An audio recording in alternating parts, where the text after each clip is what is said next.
In this video, we will discuss how to fix your smart TV that keeps on buffering.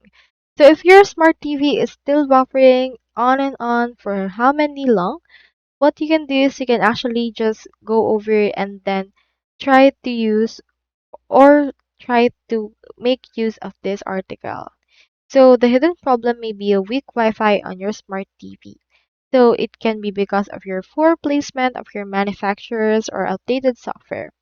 So the fix for this is to upgrade with the streaming stick or also to upgrade to a newer version of your operating system.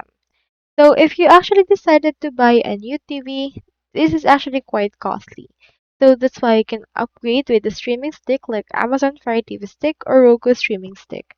With this, you can actually be guaranteed to have stronger Wi-Fi reception with better streaming quality and faster app performance with easy setup for this.